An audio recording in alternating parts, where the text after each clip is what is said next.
Selamat siang teman-teman, jumpa lagi dengan saya Alex di Bisnis Mikro. Pada siang hari ini saya akan coba membahas mengenai sisi positif dan sisi negatif Omnibus Law yang tadi malam atau kemarin malam itu telah disahkan. Nah, sebelum saya mulai, jangan lupa like and subscribe dan ikuti terus video ini. Omnibus Law atau rancangan undang-undang cipta kerja ini merupakan rancangan undang-undang yang akan berimplikasi pada sektor ketenagakerjaan. Menurut Menteri Koordinator Bidang Perekonomian Bapak Airlangga Hartarto mengatakan bahwa banyak dampak positif dari rancangan undang-undang Omnibus Law Cipta Kerja atau Ciptaker yang telah dibahas di DPR. Rancangan undang-undang ini itu menurut beliau tak hanya berimplikasi pada sektor ketenagakerjaan tapi juga kemudahan berusaha sehingga tercipta pencapaian lapangan kerja baru bagi masyarakat.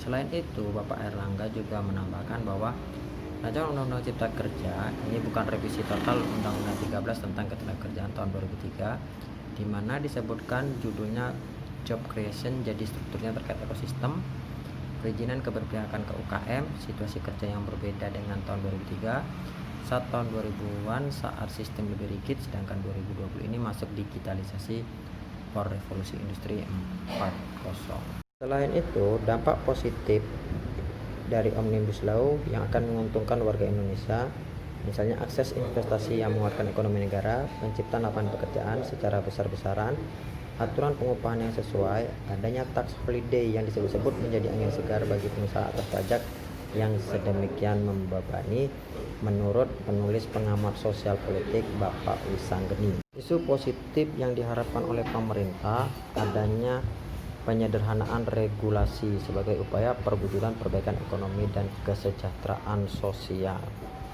Hal ini dioptimalkan supaya menjadi upaya terobosan hukum dan penyederhanaan hukum di Indonesia.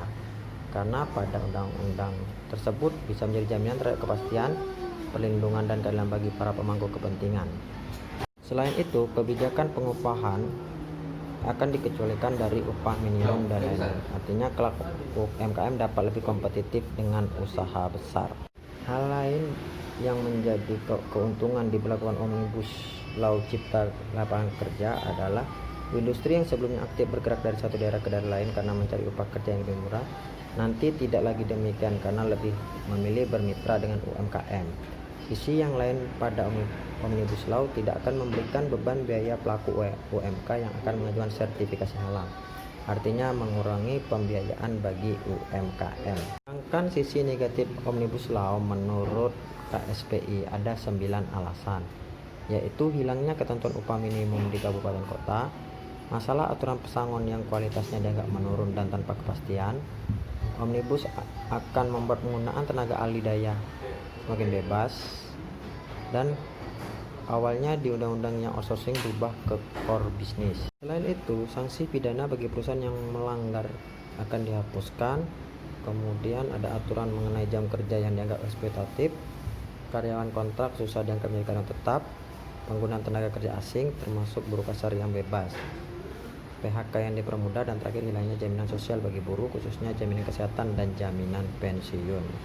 Menurut saya dari segi bisnis itu lebih baik pemerintah bagusnya membuat undang-undang untuk memberdayakan UMKM aja, jadi lebih banyak mengeluarkan bantuan-bantuan baik itu berupa alat-alat produksi, barang-barang produksi, dan kemudahan akses dalam menjual barang ke dalam maupun luar negeri, sehingga lebih baik membuat banyak pengusaha daripada membuat tenaga kerja, karena kalau ada COVID ya banyak tenaga kerja yang di PHK.